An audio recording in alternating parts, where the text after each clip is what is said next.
Assalamualaikum warahmatullahi wabarakatuh. Perkenalkan, nama saya Siska Revitaliza dengan NPM 2213021013. Di sini saya akan mempresentasikan mengenai sistem pernafasan.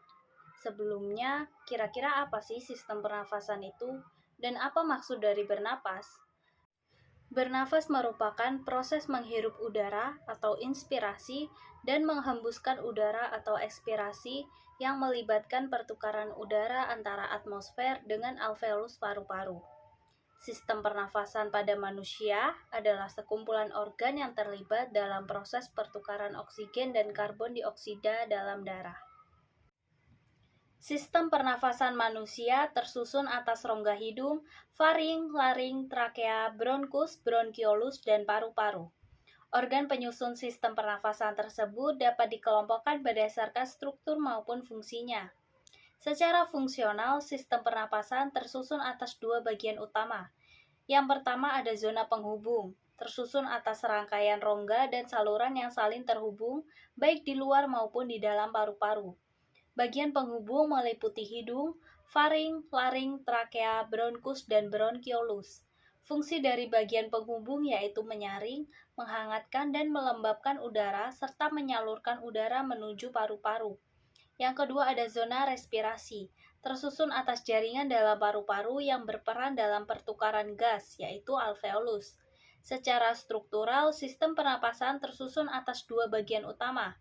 Yang pertama, sistem pernapasan bagian atas, meliputi hidung dan faring. Yang kedua, sistem pernafasan bagian bawah, meliputi laring, trakea, bronkus, dan paru-paru.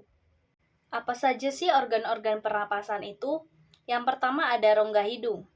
Organ pertama yang membantu proses pernapasan adalah rongga hidung. Rongga hidung merupakan rongga tempat masuknya udara untuk kita bernafas. Pada rongga hidung terdapat rambut hidung yang berfungsi menyaring udara yang masuk ke rongga hidung. Di rongga hidung juga terdapat ujung-ujung saraf pembau, berguna untuk membedakan bau-bau yang masuk ke hidung. Yang kedua ada pangkal tenggorokan atau laring. Laring atau yang biasa disebut pangkal tenggorokan berfungsi sebagai tempat melekatnya selaput atau pita suara. Pada laringlah suara kita dapat dihasilkan. Yang ketiga ada trakea atau batang tenggorokan. Trakea terletak di depan kerongkongan dan terdiri dari tulang-tulang rawan berbentuk cincin. Pada trakea terdapat katup yang berfungsi untuk membuka dan menutup saluran pernafasan. Berikut ini adalah sistem kerja trakea. Yang pertama, ketika sedang berbicara, katup menutup, saluran makanan tertutup, dan saluran pernafasan terbuka. Kedua, ketika sedang menelan, katup membuka, saluran makanan terbuka, dan saluran pernafasan tertutup. Kemudian yang keempat ada bronkus atau cabang batang tenggorokan. Bronkus merupakan cabang batang tenggorokan yang menghubungkan antara trakea dan paru-paru. Hampir mirip dengan trakea, bronkus tersusun atas tulang-tulang rawan yang berbentuk cincin. Namun bronkus terdiri dari dua cabang, yang di masing-masing cabang menyambungkan ke paru-paru kanan dan paru-paru kiri. Yang kelima ada bronkiolus atau anak cabang batang tenggorokan. Bronkiolus merupakan percabangan bronkus yang terdapat dalam paru-paru. Jumlah cabang pada bronkiolus sesuai dengan jumlah lobus atau gelambir pada paru-paru. Pembagiannya adalah pada paru-paru sebelah kanan terdapat 3 lobus dan paru-paru kiri terdapat 2 lobus. Kemudian ada paru-paru atau pulmo. Paru-paru terletak di dalam rongga dada yang terdiri dari 3 gelambir pada paru-paru kanan dan 2 gelambir pada paru-paru kiri. Di dalam paru-paru inilah terjadi pertukaran udara kotor yang mengandung karbon dioksida atau CO2 dengan udara bersih yang mengandung oksigen O2. Pertukaran udara ini tepatnya terjadi dalam gelembung paru-paru atau alveolus yang bersentuhan dengan bronkiolus. Kemudian selanjutnya ada mekanisme pernafasan. Yang pertama ada pernafasan dada. Pernafasan dada terjadi akibat adanya kontraksi dan relaksasi otot-otot antar tulang rusuk bagian luar. Yang kedua ada pernapasan perut. Pernapasan perut terjadi akibat adanya kontraksi dan relaksasi otot diafragma. Kira-kira bagaimana sih cara kerja sistem pernafasan? Berikut ini adalah cara kerja sistem pernapasan pada manusia. Yang pertama, ketika menarik nafas atau inhalasi, Diafragma dan otot-otot di antara tulang rusuk akan berkontraksi dan meluaskan rongga dada, sehingga paru-paru bisa mengembang dan terisi udara. Yang kedua, udara masuk lewat hidung dan mulut, kemudian melewati proses penyaringan partikel kecil oleh rambut hidung, lalu menuju ke trakea atau batang tenggorokan. Yang ketiga, udara dari trakea masuk ke paru-paru, melewati saluran pernapasan yang disebut dengan bronkus dan bronkiolus, kemudian berujung di alveolus. Yang keempat, ketika udara mencapai alveolus, terjadi proses pertukaran antara oksigen dan karbon dioksida pada pembuluh darah kecil bernama kapiler.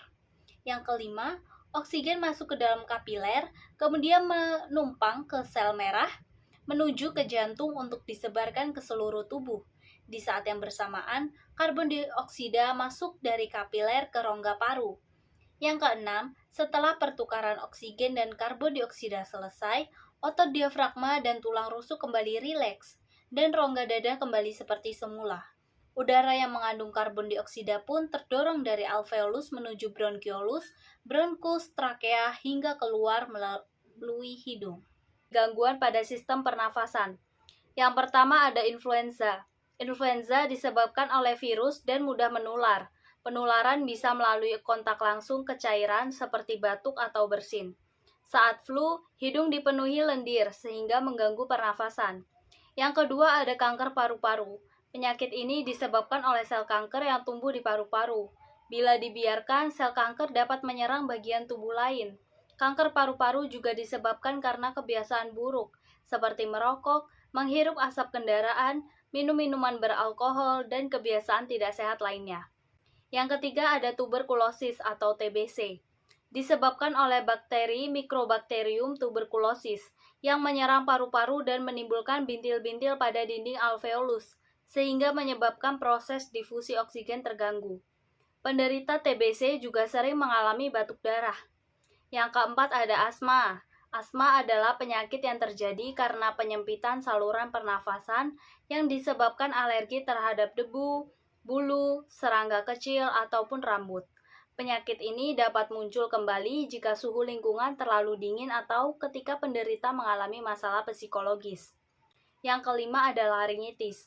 Penderita mengalami peradangan yang terjadi di laring atau pangkal tenggorokan karena infeksi bakteri, virus, atau jamur. Yang keenam ada bronkitis, yaitu gangguan pada cabang trakea atau bronkus, akibat infeksi yang menyebabkan penderita menghasilkan lendir yang menyumbat bronkus sehingga dapat membuat sesak napas. Yang ketujuh ada pneumonia, sering disebut gejala coronavirus, yang disebabkan oleh infeksi bakteri Diplococcus pneumoniae, sehingga alveolus penderita akan terisi cairan. Yang kedelapan ada adenoid. Penyakit itu terjadi karena adanya penyempitan saluran napas, karena pembekakan kelenjar, limfa, dan pembekakan di tekak atau amandel. Bagaimana sih pencegahan penyakit pada pernafasan? Menjaga kesehatan organ pernafasan sangatlah penting agar kita tidak mudah terserang penyakit. Berikut cara mencegah penyakit pernapasan sebagai upaya pencegahan. Yang pertama, hindari paparan polusi terlalu lama dan sering. Kedua, selalu gunakan masker, terlebih saat berada di lingkungan yang berpolusi. Yang ketiga, hindari merokok dan terkena asap rokok. Keempat, rutin mengonsumsi makanan sehat seperti buah dan sayur. Yang kelima, berolahraga secara teratur untuk menjaga paru-paru agar tetap sehat.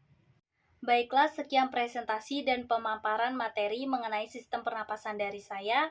Saya akhiri, wassalamualaikum warahmatullahi wabarakatuh.